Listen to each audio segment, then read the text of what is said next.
You know, I once ate roadkill while staying in a caravan in the kind of foothills of Glencoe in Scotland. And it was a really amazing experience because I never thought that knowing how to prepare roadkill would ever come in handy. But it did, because I got to eat a chicken. It was called Helen. Been run over by a farmer in the nearby property, and the person who ran it over felt a bit guilty and said, "What should we do?"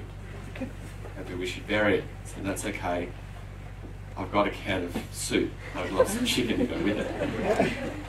And for me, that was a time when I was exploring the world. For me, that was an adventure. It was 12 months on my own, something that I typically wasn't used to doing. Because you see, I love being around people. I think a lot of what I've done over my time has been about trying to bring people together in all sorts of clever ways, regardless of their age. And so then sort of just say, look, you know what, maybe I need to go out on my own and see what happens, felt quite scary.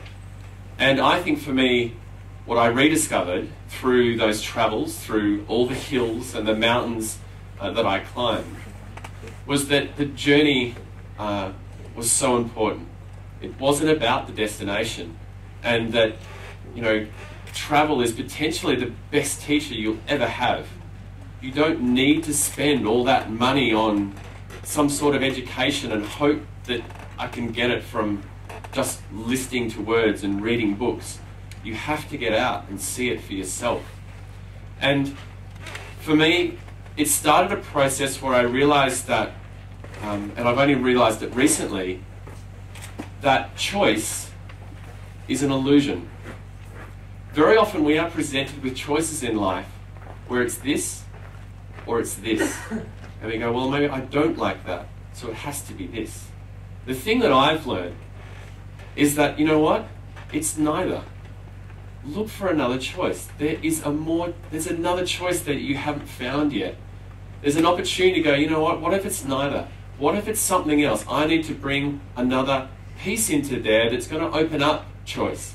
I can choose to say no to both and look for something else. And I want to share with you essentially some confessions on those transitions that I've done where I've had to make those tough choices. So when I came back to Australia and I started teaching, I realised that I wasn't quite ready to settle down in Australia. I wasn't done. And I also realised that teaching was another great asset like travel, that it could take me anywhere. And I kid you not, I literally stabbed at a map to work out where should I go, and where I hit, could teaching take me there? And it just so happened that I stabbed at a map of Japan. And so I went, well, I looked up, can I teach there? Well, turns out, of course you can. And so I went to Japan, and this was something that my parents were quite surprised at. They thought I should go back to Scotland or somewhere where family roots were. But in going to Japan, and when I arrived in Osaka with those teachers and I was given the choice about where I should go, they asked me, and I said, I don't know, I've never been here before, tell me where I should go, what's left? And everyone just sort of looked at me down the line, are you mad? Sure you want to go to Osaka or Tokyo, it's awesome. So I got given Toyama, and everyone laughed because it was like 4 hours on a train north. Anyway, when I got there, and I arrived at the school at about 9:30 at night, I was quite tired. The person that I met was my wife today anyway. And she offered me a piece of pizza because she was just having dinner. She'd been working all day. And so, obviously, as time went on, and I found myself completely in love with Japanese culture and their view on life, their capacity to work hard, but also to really play hard too. And something that I thought about on the day we were married was this idea of the chopsticks, which this particular pair has been handmade. They're quite beautiful to hold. And this idea that in order to eat, I need to get these two things to work together. This has to work if I'm going to feed myself. And this for me was what marriage and my relationship with my wife was about. And what's lovely about this is that these chopsticks in Japanese are hashi. So warabashi are the ones that you can just throw away. But hashi is also the Japanese word for bridge. And you all crossed a bridge to come here. It also means beginning. It also means beloved.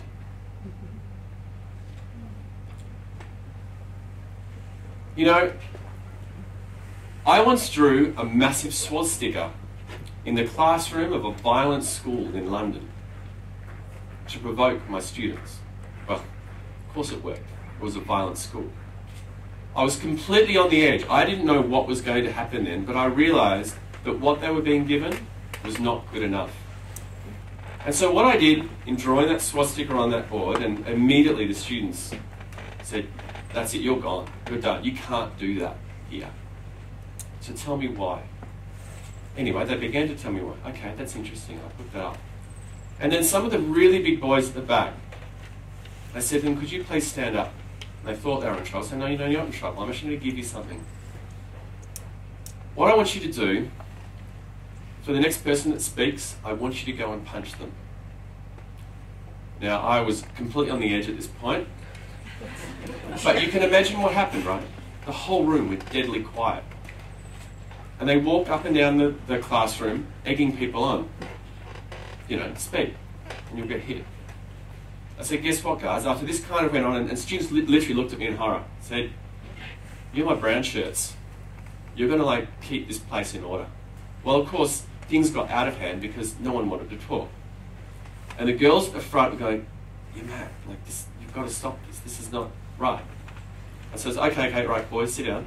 Let's just have a look here. I said, "Look, what I'm going to do is, the girls at the front, I'm going to give you now a different power.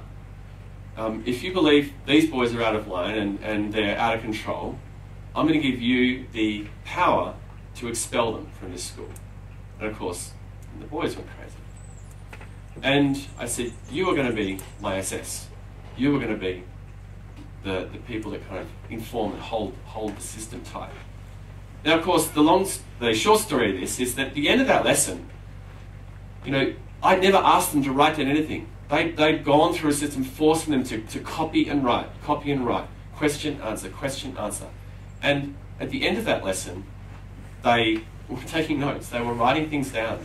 They realized they'd learned something not just about German culture during the Nazi period, but about their culture, their learning culture, and what was wrong with it. Of course, immediately when I walked out of that classroom, I was invited into the principal's office. But I walked out of there with my head held high. I felt like, okay, that's how it's done. You've got to go on the edge to make a difference. And really, I think that's one of the challenges we have in education. Because you know what? Every single person in this room, we've all experienced schooling. We all know what that system is like. But not all of us have had an education. And I think there's something wrong with schooling, there's something wrong with that system and that routine and the way it's designed. And I would love to work out a way how to break that down so that it's not just teachers trying to do that.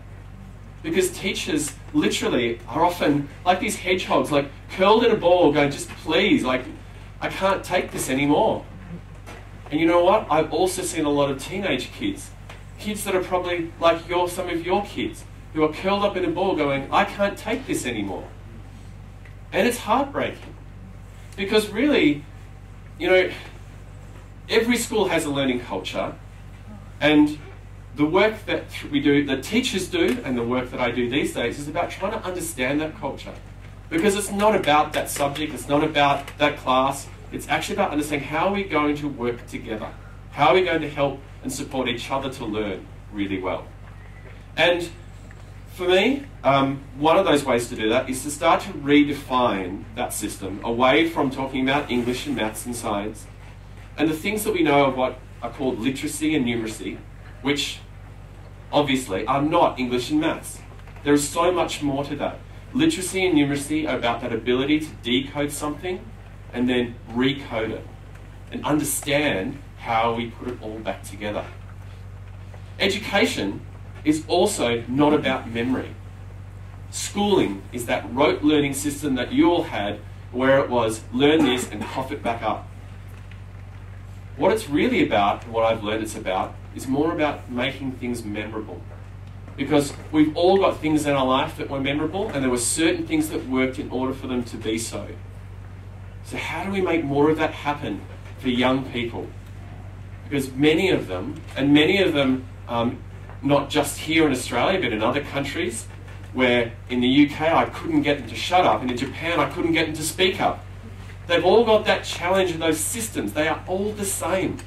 It's taken over in a way that has really removed that capacity to own the learning.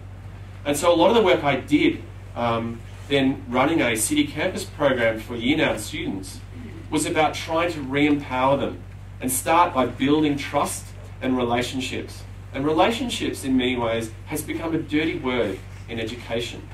And I'd love for education to reclaim that. And in that education we did at that city campus, we got rid of all those standard approaches. And instead we built it from 4 things: community, culture, communication, and environment. And we could teach anything from just those 4 elements. And it kind of reminds me a little bit like what Taylor Marley said, that slam poet. You know, what does a teacher make? And I kind of feel like there are some countries that have compulsory military service. I'd love for a country like Australia to be the first one that says, let's have compulsory teaching service. So that you can all understand, what does a teacher make?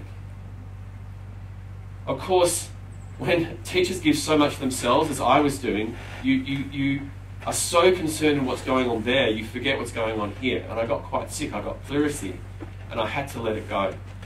And I was lucky enough to have a wise person in my life who could just keep telling me, you know what you've got to do.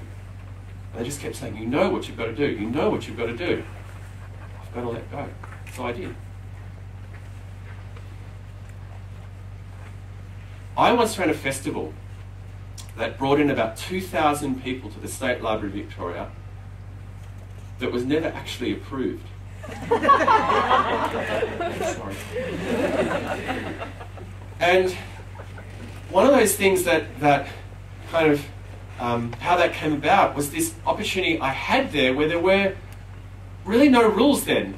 It was like this opportunity to try and drive innovation, which was one of those core cultural values that the library had, but didn't want to accept the kind of risk and disruption that comes with it. And you can't have innovation without risk and disruption, for Christ's sake. You've got to embrace that element of the edge going, I'm not sure what's going to happen here. So I spent a lot of my time then taking what I'd learned in education and going, how do I start to bring in more adults into that? How do I start to run all sorts of different programs and put different people together? And let's just see what's going to happen. And whether they were festivals around media or games or TEDx events, there were things that actually started to open up the opportunity that when you make worlds collide, different and beautiful connections happen. And people start to learn that having networks can be one of the greatest things you'll ever learn. And I wish what we did in schools was help them have better networks. Because the kind of networks that we realise too late in life that are so important, if we had those early on, and when we see young people who have incredible leadership skills and great strength, often it's because of their networks. And I think we should do better at that. One of the challenges I think with innovation is that we forget that innovation can pretty much exist anywhere, and we keep looking for it in the wrong spot. I mean, everything was innovative once, right? You know, even things like track lighting was, like, wow, that's cool. We should totally use that somehow. So I was always on a pursuit to try and find out where we could get more of that happening. But bureaucracy is kind of designed to kill all that. Its system is it keeps trying to plug the cracks rather than just shattering the whole thing and just providing a space where all of that can get freed up. And it's kind of like, I think, for the 7 years that I was there, it was amazing. I loved it. I love libraries. Libraries are the perfect kind of learning culture. But the challenge for them is that it's a bit like a kind of a refrigerative process. You know, the longer you're there, the colder you get. Like you start to lose that love, that passion. And so, you know, in a meeting one day, it came to me, I've got to let go. And it was so beautiful because I realized I could let go. I didn't have to worry about what would happen if I didn't know what I was going to do. And so I completely let go, and then other things started to come into my life, other great opportunities that I do now with NoTosh, which is about using design thinking as a creative process to kind of unlock learning cultures. And it's wonderful because it feels like in my life I'm being able to kind of apply those great things that I've learned, the lessons that I've been through, to start to see and help others, empower them to have those skills to unlock. So it's about, instead of just telling you a bunch of stuff, I'm empowering you to have those skills to go and do it yourself. And it really has brought me back to the core of what teaching is about. You know, I once played a game for 8 hours straight, and it was compelling and challenging, and I loved it. It stirred my imagination. And I want to kind of finish on this kind of confession, because essentially play and wonder are the things that children innately have, and yet we think that that only happens at playtime, which, you know, is recess and lunch. Imagination is so incredibly powerful. Imagination precedes all our built reality. It came out of here, and obviously driven by this too.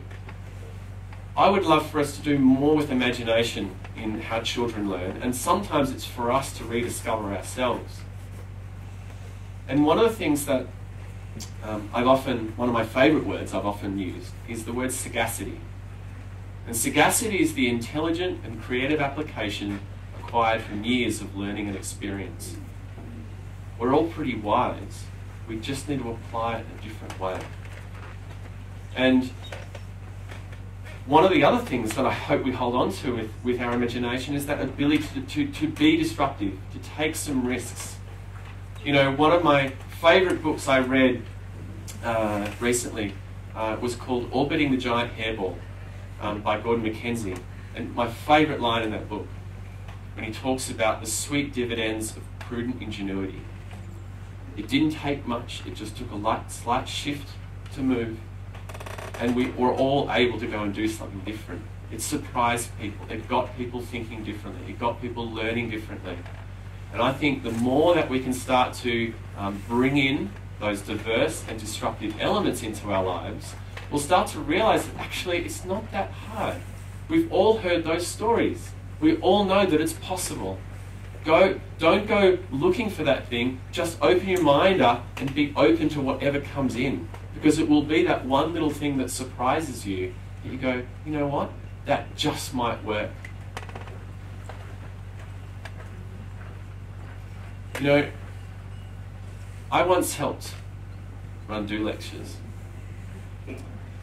and look what it brought me. You.